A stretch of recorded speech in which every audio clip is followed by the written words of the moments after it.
Eh, Tijuana es la primera ciudad del país que va a tener un apagón analógico. ¿Qué significa eso? Que las transmisiones analógicas, las transmisiones de televisión tradicional dejarán de transmitirse, de emitirse por aire, y habrá que tener o un receptor especial para transmisiones digitales o recibir la transmisión a través de cable o de Sky. Vamos a conversar de Sky o de alguna otra empresa de televisión por satélite. Está Dish también. Vamos a conversar con Moni de Swan, presidente de la Comisión Federal de Telecomunicaciones. Moni de Swan, buenos días. Gracias por tomar nuestra llamada. Feliz Día del Niño. Sergio, Lupita, muy buenos días. Felicidades a todos los niños y el auditorio. Bueno, Moni, cuéntanos, se está llevando ya a cabo el apagón analógico de Tijuana. ¿Cuándo concluye este apagón? El apagón por política tendrá que concluir el próximo 28 de mayo, Sergio.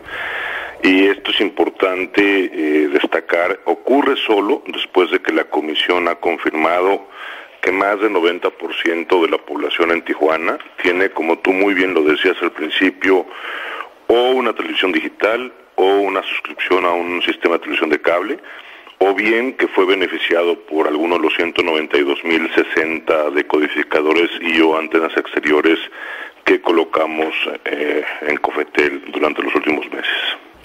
Moni, ¿por qué es importante esta transición? Por muchísimas razones, Lupita. Es la transición a la televisión digital terrestre. Es quizá de las muy pocas políticas públicas que podemos implementar que tienen un profundo impacto en ambos mercados regulados por Cofetel, tanto en telecomunicaciones, es decir, tanto en todos los servicios de telefonía celular de banda ancha móvil, como en radiofusión, es decir, aquellos vinculados con la televisión. En buena medida, un proceso de transición te permite por lo menos tres objetivos que son fundamentales en cualquier política pública vinculada con telecomunicaciones, Lupita. El primero de ellos es que te permite un mejor aprovechamiento del espectro. En tecnología analógica, para darle una idea a tu auditorio, cada canal de televisión tiene que tener por lo menos en algunas partes una guardabanda, es decir, un espectro no utilizado de 6 MHz, y en otras esa misma guardabanda llega a ser hasta de 24 MHz. Con tecnología digital no tienes que guardar ningún espacio entre canal y canal. Esto permite que aproveches alrededor del 75% del espectro que hoy en día está subutilizado en nuestro país. Otro tema fundamental y que ha sido motivo de discusión en la propia reforma, Lupita, tiene que ver, por ejemplo, con el rescate de la banda 700. Buena parte de los canales que hoy conocemos de televisión transmiten en la banda 700 y ha sido común en este y en muchos países intentar recuperar esos canales, migrando a los canales de televisión a las partes bajas del espectro y así destinar la banda 700, que está incluso forma parte importante de la reforma constitucional en telecomunicaciones, utilizar la banda 700 para servicios de banda ancha. La banda 700 es quizá la más valiosa para todo servicio de telefonía celular y banda ancha móvil. Yo te diría que esos son los dos principales. Y por supuesto en televisión, Lupita, como tal, lo que te permite es que en un mismo canal de transmisión, es decir, en los 6 MHz tradicionalmente destinados a un canal de televisión, tú puedes transmitir más señales de mayor calidad. Es decir, podrías llegar a tener hasta 4 o 5 señales en un mismo canal de transmisión, o bien, si así lo decide el concesionario, televisión en alta definición.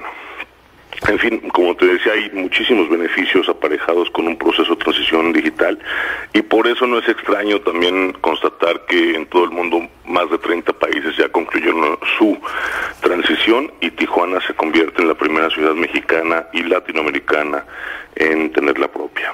Decías, Moni, que la Cofetel tiene que verificar que el 90% de los hogares tengan acceso a la televisión digital a través de un medio u otro. El otro 10% me imagino que encenderán la televisión y ya no tendrán imagen. El otro 10% generalmente, Sergio, y esto digo en muchos países, nada más para darte una idea de contexto, en muchos países ni siquiera existe un umbral de penetración antes de apagarse. De hecho, por ejemplo, como dato curioso, la reforma constitucional no contempla ningún umbral, simplemente establece una fecha definitiva, 31 de diciembre de 2015, en la cual México sí o sí tendrá que apagarse analógicamente, en buena medida por todos los beneficios que ya mencionaba Sergio. Pero sí, en México la política de TDT, la política de transición a la televisión digital terrestre, establece que por lo menos 90% de la población tiene que tener asegurada la transmisión de señales. El otro 10% se cubre con el resto de los programas, con programas satelitales, por ejemplo, con programas mucho más focalizados, porque sea que están en barrancas, porque sea que están en zonas de muy difícil acceso orográficamente, o bien también los hay, Sergio, quienes simplemente no quieren tener tecnología digital o ya no quieren saber nada de la televisión, ¿no? Nos hemos topado con casos así. Oye, en el caso de Tijuana fue un programa piloto para instalar de manera gratuita los decodificadores o las antenas. ¿Qué va a ocurrir en el resto del país? La idea, Lupita, y es una idea que hemos sostenido en COFETEL desde hace ya varios años, es que un país como México, con la situación sociodemográfica, con niveles de marginación realmente altos, no puede transitar sin un apoyo del Estado. No hay país de los más de 30 que han migrado, como les decía, que no haya involucrado en su política algún tipo de subsidio, algún tipo de ayuda, principalmente a población marginada. Lamentablemente en nuestro país esa población marginada tiene un aspecto mucho más grande que en el de otros países, y la apuesta de COFETEL, ya se está planteando para el segundo piloto, es volver a invertir por parte del Estado cantidades de recursos relativamente importantes, pero sin duda alguna valiosas dados los retornos que se obtienen con esa transición. Estamos planteando mantener los subsidios de codificadores para todo el país. Es decir, el segundo piloto, que contemplaría las ciudades de Mexicali, Ciudad Juárez, Nuevo León, Reynosa, Matamoros y Monterrey, implicaría por lo menos un subsidio de 1.600 millones de pesos. Hemos ya identificado, dado que el Congreso de la Unión no aprobó recursos para este programa, hemos identificado con el apoyo de la Secretaría de Comunicación y Transportes 1.000 millones de pesos que sin duda alguna creemos que podrán servir, por ejemplo, para repetir el mismo proceso en las ciudades de Monterrey y Ciudad Juárez en los próximos meses. ¿Por qué no aprobó el Congreso estos fondos? ¿Se habían solicitado, no es así? Se han solicitado ya varias veces, Sergio, y creo que lo que pasó, para hacer cierta justicia también, o tratar de ser magnánimo con el Congreso, lo que pasó es que de alguna manera entre varios legisladores había cierta preocupación sobre el uso y destino de cualquier recurso vinculado con este programa, principalmente porque se solicitaron, digamos, previo a las elecciones del Estado de México y también después, pues evidentemente, previo a las elecciones federales.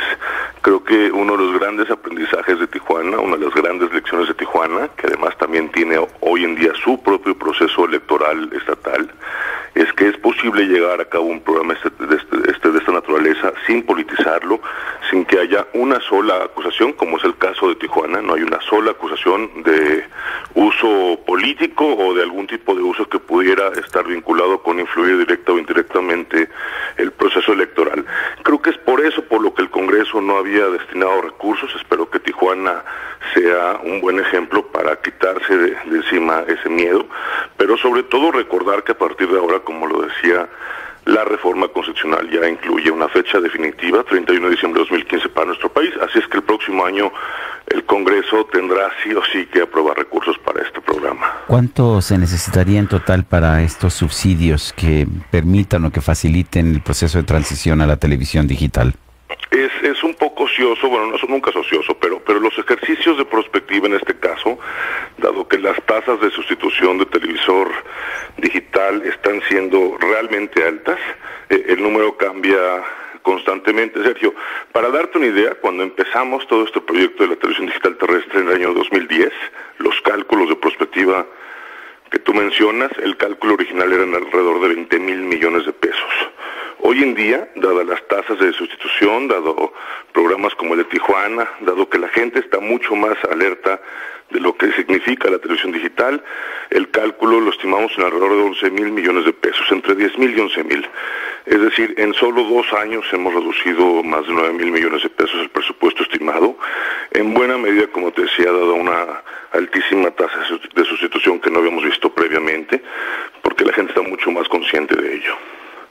pero en resumen, alrededor de 11,000 millones de pesos en los próximos meses tenemos que invertir como país.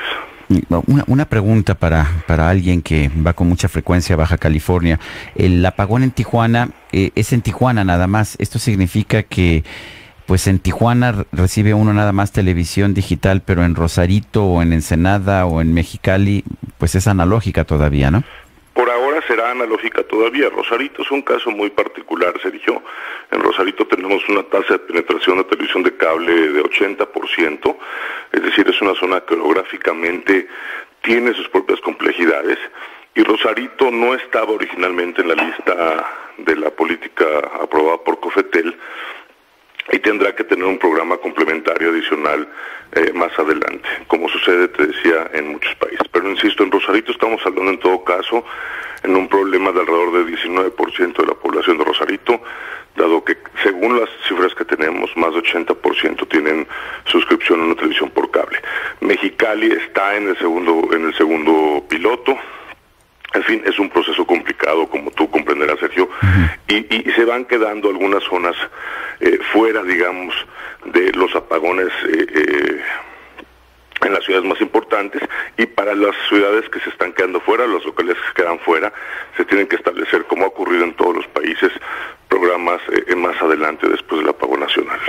Una última pregunta, Moni. ¿Te gusta la nueva Ley Federal de Telecomunicaciones?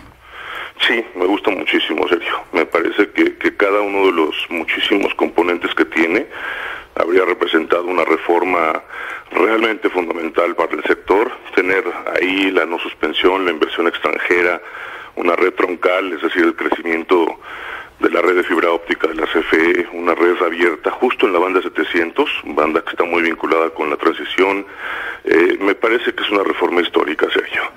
Como cualquier texto, habrá cosas que tú le mejorarías o que tú quisieras ver reflejadas de otra manera. Lo mismo ocurre en mi caso, pero no por ello puedo dejar de reconocer que es un gran texto constitucional y que habrá ahora que ser muy vigilantes de la reforma secundaria que se derive de ello, pero sin duda, Sergio, es una reforma que nos acerca mucho al México que queremos.